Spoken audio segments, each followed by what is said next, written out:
Magandang araw po sa inyong lahat mga kababayan at welcome back dito po sa PNR at ito nga mga ka-review natin, nagkaalaman na. Lahat na bulabog, huli ang sekreto. Hulihin ang mga kurapa, tamba na tulala. Ayan mga kababayan, patungkol po riyan ang ating aalamin at bibigyan ng komento ngayong araw na ito. Pero bago pong lahat, kung bago ka pa lang at di pa po nakapag-subscribe sa ating munting channel, please don't forget to subscribe at palike na rin po ng video ito. Maraming salamat po at ito na nga, simulan na po natin to.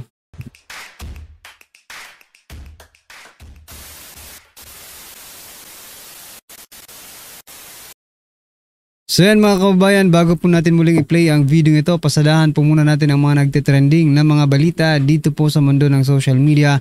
At unahin nga po natin ito, si Senator Rodante Marcoleta. Harap-harapan na pinatamaan si Senator Erwin Tulfo.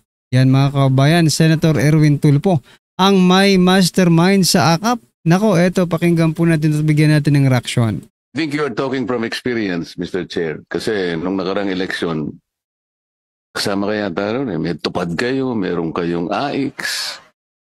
Hindi lahat nabibigyan no? Before we acknowledge the resource persons, may I ask if any of my esteemed colleagues would like to give their short opening remarks? Go ahead. Thank you, Mr. Chair.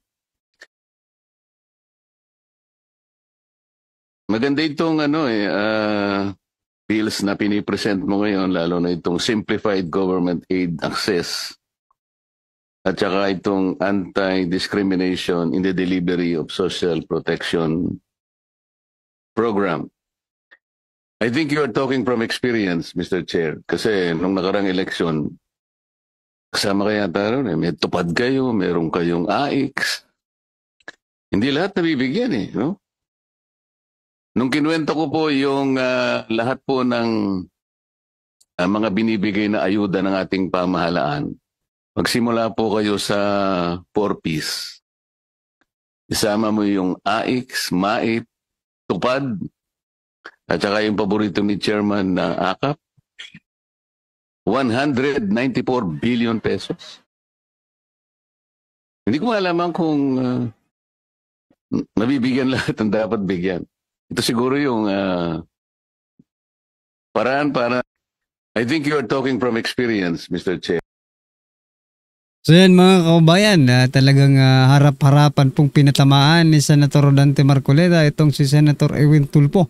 Diba? Dahil nga kasama siya ni Speaker Martin Romualdez sa pamimigay po ng mga ayuda.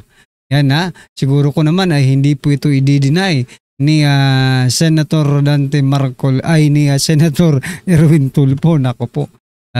Anyway, ano po ang inyong masasabi dyan mga kababayan? At ito pa, pasadahan din po natin ito. Nako, dinipensahan na naman ni Palace Press Officer Jose Claire Castro si President Bongbong Marcos Jr. laban sa mga nagpapakalat umano ng fake news laban sa Pangulo. Nako, ano kayang fake news ito? Sabi po kasi dito ni Castro, hindi siya tulad ng iba na 4:53 PM darating sa venue para sa SONA. Kahit na 4 PM dapat ang SONA. Nako. Anya alam naman ng publiko kung paano magtrabaho si President Bongbong Marcos Jr. Nako, hindi po namin alam. Sa bagay, alam po namin. Kaya nga nagkakagulo ngayon kasi sinasabi ng iba, hindi po nagtatrabaho ang ating Pangulo. Diba? Which is which, mga kababayan? Nagtatrabaho ba talaga ang Pangulo? Kasi kung nagtatrabaho ang Pangulo, bakit ganito po ang nangyayari sa ating bansa? Isa lang pong opinion ko lang po ito. Isa lang po ang trinatrabaho nila ngayon budget at utang, pangungutang, pagbebenta ng mga ari-ariya ng mga Pilipinas. Diba? Ano pa? Paggawa ng mga korupsyon dahil ngayon sa administrasyong ito, mga kababayan, kaliwat kanan po ang mga inirereklamo sa Supreme Court. Like for example, mga kababayan, yung GAA 2025, yung PhilHealth, diba? Nagkaroon na po sila ng mga oral arguments. Kung nagtatrabaho po talaga ang ating Pangulo, edi sana hindi ganito ang ating pamahalaan ngayon, diba? Jose Claire Castro. Anong masasabi mo, Jose Claire Castro? baka sabihin mo fake news na naman yung yung PhilHealth at saka GAA. Well, anyway, it depends, no? Kung yun ang paniniwala mo, wala kaming magagawa. No, kasi ano ka na parang ano ka na, parang nasa dugo mo na ang fake news, di ba? Anyway, ito pa mga kabayan, Vice President Sara Duterte, nako, binisto si President Bongbong Marcos Jr. Amoy alak daw. Kahit alas 10:30 pa lang ng umaga, ay amoy alak na. Aba, eto pakinggan po natin ito mga kabayan. Amoy alak siya. At kung ako ang pahulain, kung ano yung alak na yon, whiskey. Siguro, ang failure is yung 10:30 pa lang ng umaga. Amoy alak, Yan ang tugon ni VP Inday Sara Duterte sa pahayag ng palasyo na failure ang kanyang pamumuno noong siya pa ang DepEd Secretary. Binigyan po siya ng pagkakataon, pinagtiwalaan siya ng Pangulo since 2022 hanggang 2024 para maging DepEd Secretary. 2 taon halos na siya ay dapat nagtrabaho. Kung ano man ang kanyang nireklamo, dapat natupad na po sana niya ito sa kanyang panahon. Ang pagtitiwalang ito ay sa kanyang... Gago talaga. Gago. Hindi pala. Paano kaya nasasabi yan ni Castro? Ibig sabihin, ito, tingnan nyo. Sabi niya, 2 taon pa lang siya sa kanyang pagkatrabaho. Dapat yung sinasabi niya, natupad niya na yon. Ibig sabihin ba, sa 2 taon na yun, mga kabayan, kailangan na maging, sabi kasi ni BP Sara, kailangan maging modernized na yung education natin, di ba? Kasi nasang lapis at papel pa rin ang Pilipinas. Ibig sabihin lang noon, parang masyado pang tayong traditional.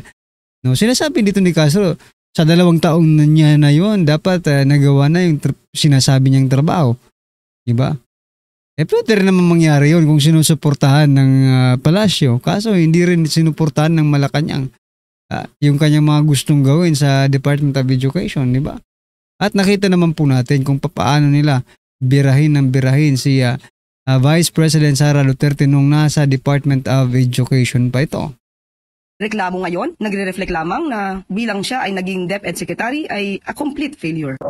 Unang una, nasabi ko yon na we are truly behind sa education system natin compared to more developed countries around the world. And that is true. That is an observation. That is a fact of the Philippines. And I have all the rights to say kung ano yung katotohanan ng bansa natin. That is covered by the freedom of speech and expression natin. So dapat siguro walang magalit. Kasi yun naman yung katotohanan ng bansa natin eh. Saan ba tayo magsisimula mag-isip ng mga solusyon kung hindi natin tanggapin na mayroong problema yung bayan?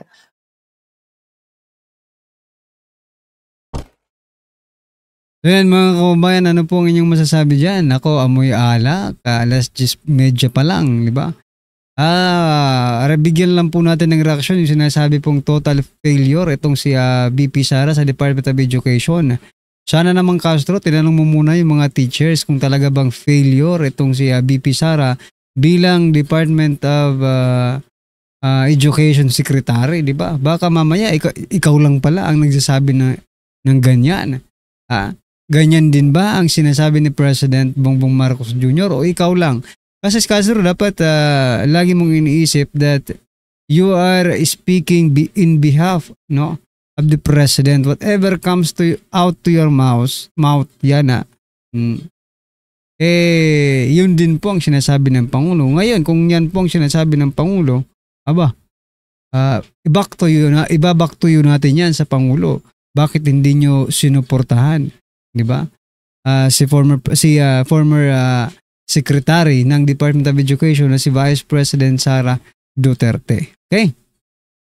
Ito pa mga kabayan, ito namang si Romualdez, patitindihin ang laban sa korupsyon para protektahan ang pera ng taong bayan. Huwag mo kaming lokohin, bro.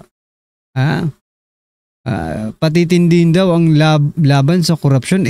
Nagsisimula nga.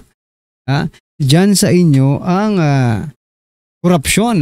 Tapos sasabihin mo ngayon poprotektahan or patitindihin ang laban sa korupsyon. Baka patitindihin ang korupsyon.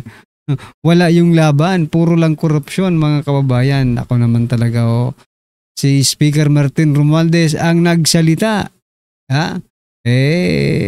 kayo, kung naniniwala kayo sa kanya, wala rin naman tayong magagawa. Pero isa lang po ang sasabihin ko sa inyo. Ha?